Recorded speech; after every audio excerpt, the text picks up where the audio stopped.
In World War II, summer traps were not made of steel, wire, or explosives. They weren't hidden under leaves or buried beneath frozen soil. Some traps were far more dangerous. They lived in the mind. They were built out of illusion, fear, and the certainty that one opponent understood the other. And one of the greatest traps ever set in World War II was not laid by the Germans at all, but by the Allies. A trap so large that it stretched across the entire coastline of Western Europe, and a trap so subtle that Adolf Hitler never realized he had walked into it until it was far too late. The center of that trap was a single man, General George S. Patton, whose reputation alone became a weapon. But before we get to him, we must understand the world as it looked in 1943 and 1944. Germany was fighting on multiple fronts, bleeding men and machines in the east against the Soviet Union. Allied bombers were hammering industrial cities night after night, and the Americans were arriving in Europe with numbers that would soon become overwhelming. The one thing Hitler feared most was a massive invasion from the West, a second front that would crush Germany in a vice. He knew it was coming. The question was, where would the blow land? The Allies also knew that failure was not an option. If the first major landing failed, the consequences would be catastrophic. Tens of thousands dead, morale destroyed, and the war extended by years. They needed absolute surprise. And to achieve that surprise, they needed Hitler to believe a lie. This is where the trap begins, and where Patton, perhaps unknowingly, becomes its perfect bait. At this moment in the war, Hitler had an unusual obsession. Among all American commanders he respected and feared, only one, George S. Patton. To Hitler, Patton was the most dangerous general in the United States Army, not Eisenhower, not Bradley, not Montgomery. Patton, the mad genius, the man who moved armies faster than German intelligence could react, the man who punched holes through Africa and Sicily with a velocity that terrified senior Wehrmacht officers. And because Hitler believed Patton was America's best, he believed something else. Wherever Patton went, that must be the real invasion.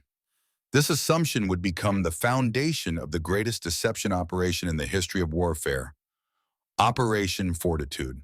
But the Allies didn't simply take advantage of Hitler's belief. They engineered an entire universe to reinforce it. They created a massive phantom army, the first U.S. Army Group, complete with inflatable tanks, wooden artillery, fake airfields, radio traffic simulations, and entire networks of double agents feeding carefully crafted lies. And to sell it all, they placed Patton at the head of this fictional force. This was the moment the trap snapped into place. From the instant German intelligence saw Patton take command of this army, they were certain the upcoming Allied landings would strike at Pas de Calais, the narrowest point between Britain and France, and the logical crossing point for an invasion force. Germany poured men, guns, and fortifications into the region, preparing for a battle that would never come. But while the Germans strengthened Calais, the Allies quietly prepared to strike somewhere else entirely, Normandy. It is here that the story becomes most fascinating. Even after D-Day began on June 6, 1944, even as Allied troops were storming the beaches, Hitler refused to believe Normandy was the real invasion. He saw it as a diversion, a ruse, a small feint to distract him from the true attack that he was convinced Patton would lead at Calais. So he kept his most elite armored divisions far from the front.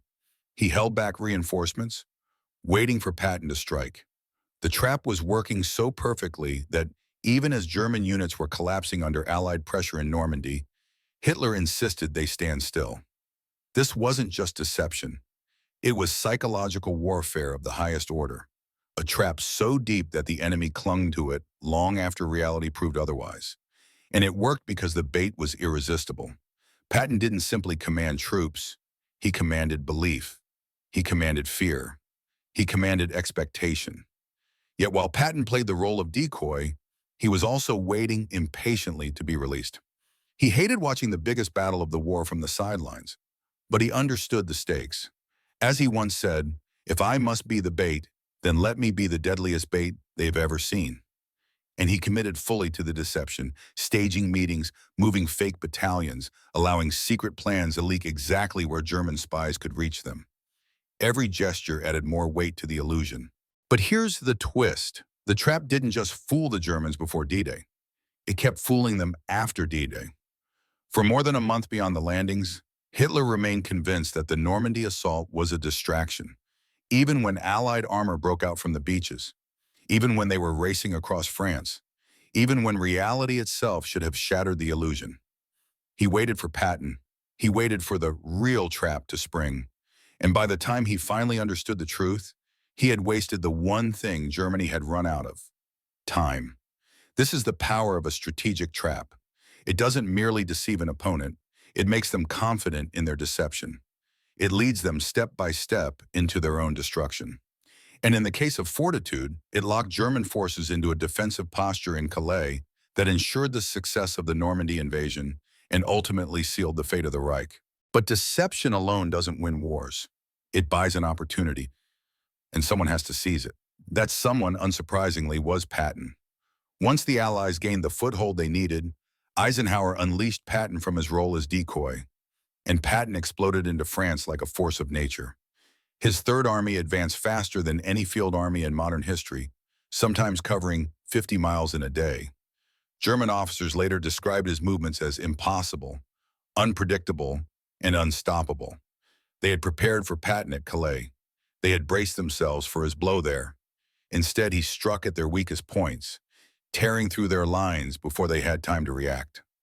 In a cruel irony, Hitler's obsession with Patton made Patton even deadlier.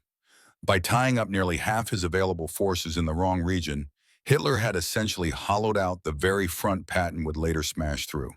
The trap had reversed itself. What was meant to contain Patton became the reason he could not be contained. This is why historians often call Fortitude the greatest strategic deception in modern warfare. It was enormous in scale, subtle in execution, and devastating in impact. It shaped the outcome of the Normandy landings. It accelerated the liberation of France. It shortened the war. And above all, it demonstrated that in World War II, a trap didn't need explosives to be lethal. Sometimes the deadliest trap was a belief, one so convincing that even the man who set the war in motion couldn't escape it. Patton's role in all this remains one of the most fascinating paradoxes of World War II. He was a warrior built for motion, aggression, and direct battle. Yet his greatest contribution in 1944 was standing still, not moving, not fighting, but simply being the man the enemy feared he was. In that sense, Patton became the most powerful psychological weapon the Allies had. His silence was as deadly as his tanks. And the deeper you look into this period, the clearer the lesson becomes. WW2 was not just won by machines or manpower. It was won by intelligence, misdirection, and the ability to shape what the enemy believed. Patton understood this better than anyone.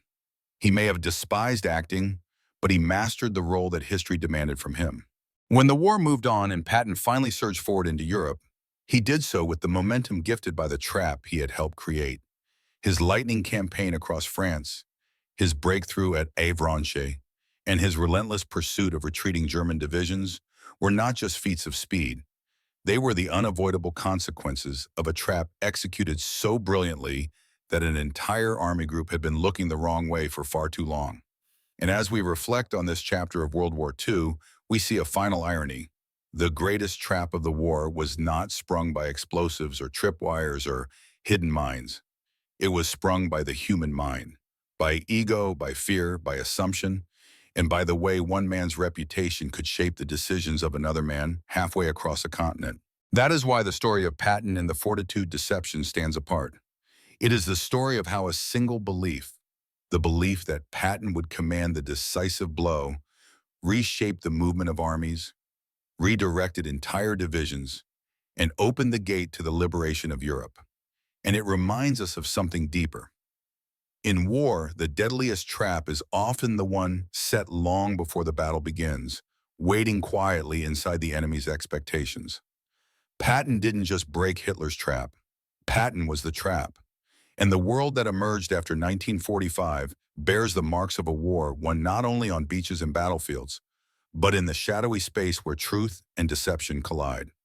If this story revealed a side of World War II you've never heard before, stay with us, because there are countless hidden operations, forgotten traps, and unseen strategies waiting just beneath the surface of history, and we're only getting started.